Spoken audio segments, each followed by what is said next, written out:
Atos 20, 24. Mas em nada tenho a minha vida por preciosa, contanto que cumpra com alegria a minha carreira e o ministério que recebi do Senhor Jesus, para dar testemunho do evangelho da graça de Deus. Queridos, que coisa tremenda, né? O discurso de Paulo. E ele chegou a essa conclusão: mas em nada tenho a minha vida por preciosa, contudo que cumpra como? Com alegria.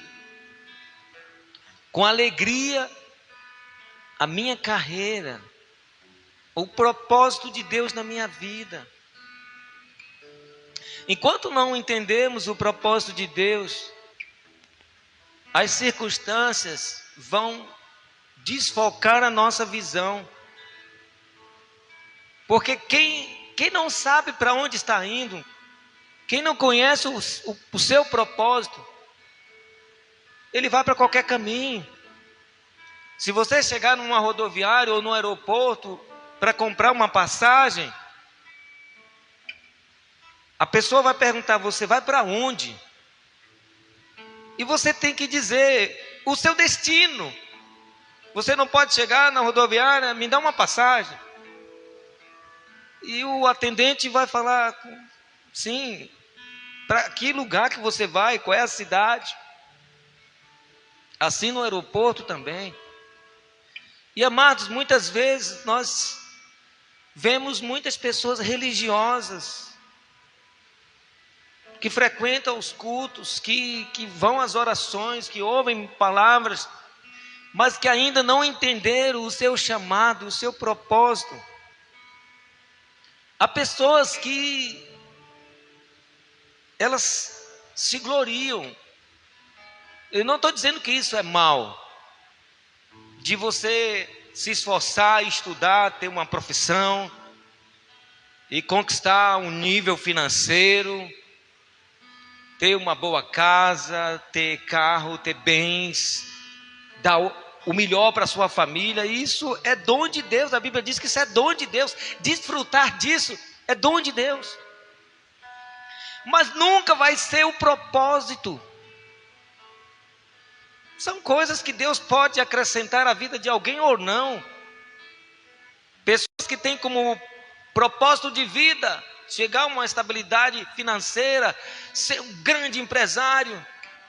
Ele pode até chegar nisso, mas ele vai, depois que conquistar tudo, olhar assim: eu continuo sem ter aquela satisfação de que, porque não é o propósito.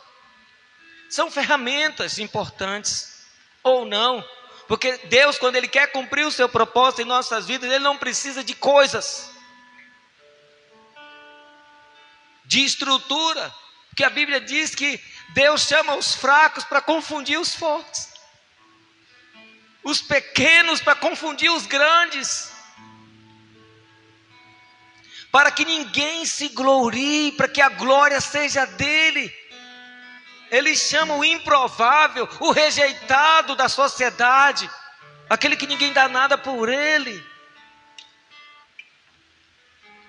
para assentar com os príncipes e todos glorificarem e saberem que foi a mão de Deus que conduziu aquela vida, aquele propósito.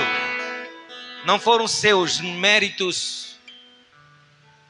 não foram seus méritos. Por isso que nós somos chamados de mais que vencedores, porque vencedor qualquer um pode ser.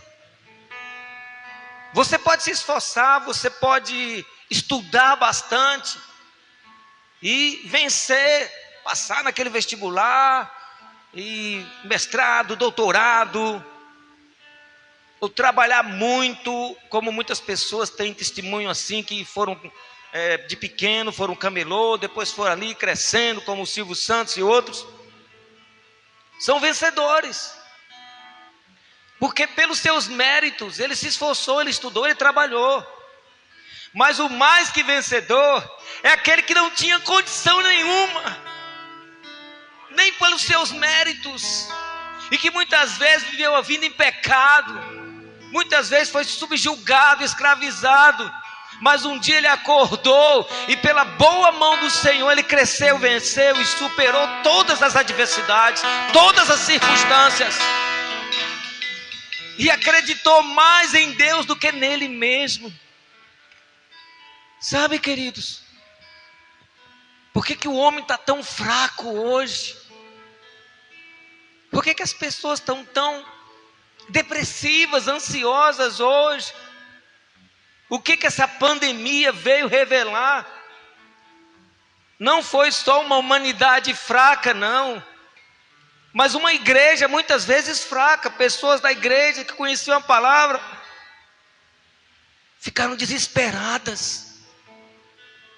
Ah, pastor, mas também eu não sou eu sou ser humano. Sim, você é ser humano, mas quando você tem um propósito, você conhece e tem relacionamento com Deus, e não é simplesmente uma pessoa religiosa, você sabe que dentro de você mora um que é maior do que todas as coisas, e que Ele tem o controle.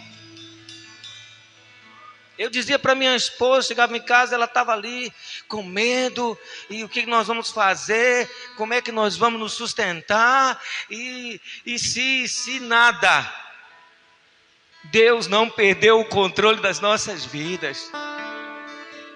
Ah, mas essa pandemia, sim, se Ele quiser que nós, quiser nos levar por meio dessa pandemia, vai ser melhor ainda estar conosco. Mas se Ele tem um propósito conosco, é que Ele vai nos manter vivo, e não vai ser vírus ou bactéria, pandemia, que vai nos tirar desse propósito, porque maior é aquele que está em nós. Se eu creio, se eu vivo pela fé, é no dia mau que eu demonstro isso. É no dia mau que eu demonstro isso. Se eu realmente amo ao Senhor, é no dia mau. Porque Deus, Ele está olhando para a gente, irmão. Sabe aquele professor que dá uma prova para você fazer? Ele fica calado.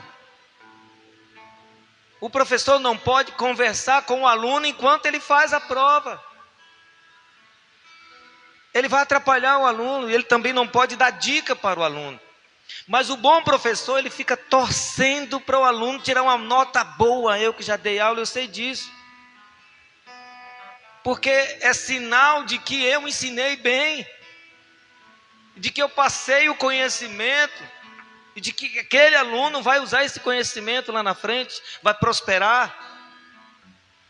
E muitas vezes, quando nós estamos passando por situação difícil, estamos numa prova, às vezes a gente acha que Deus não está se manifestando, que Ele não está com a gente, que Deus não está falando, que não está ouvindo. Engano seu. Ele sempre ouve.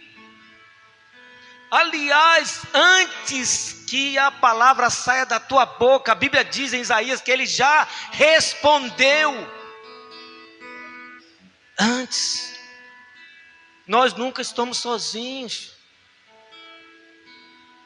O livro de Hebreus capítulo 6, versículo 9 diz assim: que Deus espera coisas melhores de nós. Eu espero coisas melhores de vocês. Escute, não é a cobrança. O Senhor não cobra nada de mim, pelo contrário, Ele deseja que o que eu faça para Ele, eu faça por amor. Aquele que tem os meus mandamentos, Jesus diz, e os guarda, esse é o que me ama. E aquele que me ama será amado do meu Pai, e eu me manifestarei a Ele.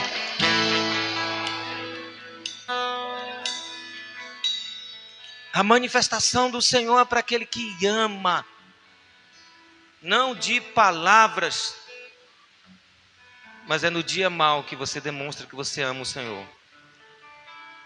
Não abandonando a sua fé, não murmurando, não reclamando.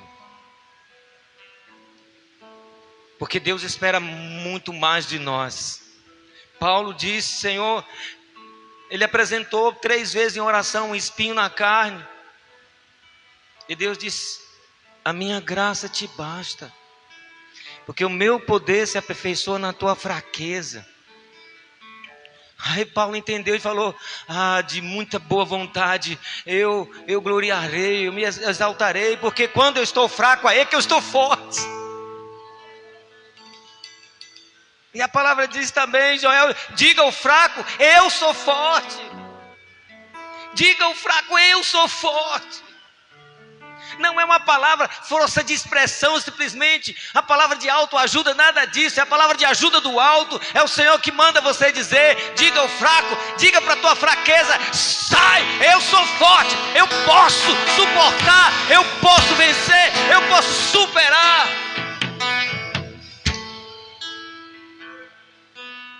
Eu posso todas as coisas naquele que me fortalece. 2 Coríntios 12, 15.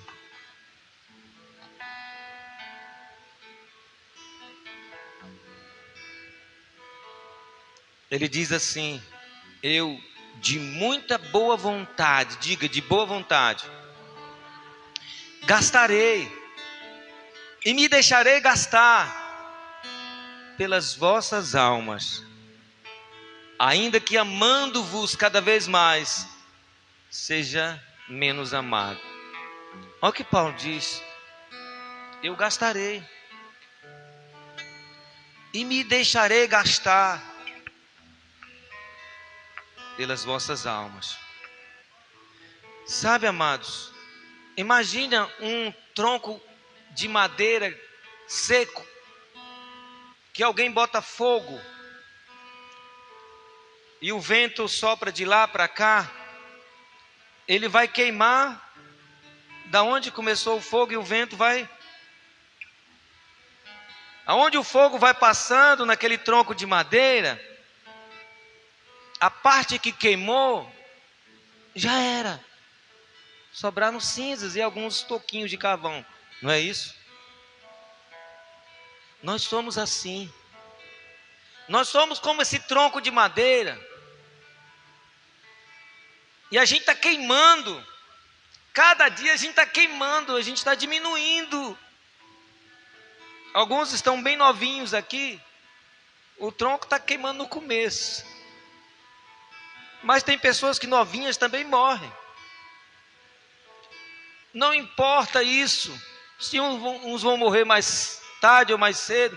Importa que essa queima seja com propósito. Por isso que Paulo disse, eu me queimarei, eu gastarei os meus dias, os meus minutos, o meu suor, com propósito, amando vossas almas. Há pessoas que estão queimando seus dias, diminuindo, sem propósito. Eu quero queimar cada segundo da minha vida para o Senhor, para cumprir o meu chamado, para fazer a diferença, para deixar um legado nessa geração. Um dia eles vão lembrar de você, um dia alguém vai lembrar. Todos os dias onde eu vou eu encontro pessoas. E eu fico muito feliz de encontrar essas pessoas que de alguma forma Deus me usou para abençoar aquela vida, para levar uma palavra, para resgatar um filho das drogas ou outra coisa qualquer. Mas eu fico feliz em encontrar essas pessoas, porque a glória do Senhor. E a minha alegria é saber que Deus, pela sua misericórdia, ainda usa um pecador como eu. Ele usa você também. Você crê nisso? Creio que Tu és a cura. Eu continuo crendo, Senhor. Creio que és tudo para mim. Se coloca de pé e comece a declarar e profetizar isso na sua vida. Eu preciso de Ti. Deixa eu fazer uma oração por você. Ore comigo. Pai querido, Tua presença, eu te apresento cada vida que está aqui, as pessoas que estão assistindo pelo Facebook. aqueles que estão também pelo nosso canal no YouTube, que o Senhor venha agir, o Senhor venha quebrar cadeias, venha restaurar todas as coisas. Tu és o Deus vivo e nós cremos nesse Deus, nós confiamos na Tua palavra. Tu és fiel à Tua palavra. O Senhor já levou as dores. E o Teu nome é o nome acima de todos os nomes. É no Teu nome que eu clamo, porque a glória do Senhor restaura essa vida, cura essa vida, quebra as suas cadeias agora, em nome de Jesus. Muda a história dessa família, muda a sorte desse casamento, em nome de Jesus. Se há alguém com uma doença, ó Deus, diagnosticada como uma doença terminal, que esse tumor seja extinguido agora em nome de Jesus, que ele se desmanche. Se há alguém com uma impossibilidade no seu físico, que receba um milagre agora, que as células reajam, a imunidade se fortaleça, que essa doença vá embora agora em nome de Jesus. Espírito de câncer, de AIDS, depressão, ansiedade, todo o mal agora nós quebramos na autoridade do nome de Jesus e declaramos a Tua cura, a Tua restauração. Senhor, derrama o óleo da alegria, o óleo da alegria, o óleo da alegria, o Teu favor. E todo plano do inimigo contra esta vida se quebre em nome de Jesus, porque nada é impossível. Nada é impossível, nada é impossível, nada é impossível para Ti, nada é impossível. Veja o milagre do Senhor acontecendo na tua casa, na tua vida. Nada é impossível para Ti, tens o meu mundo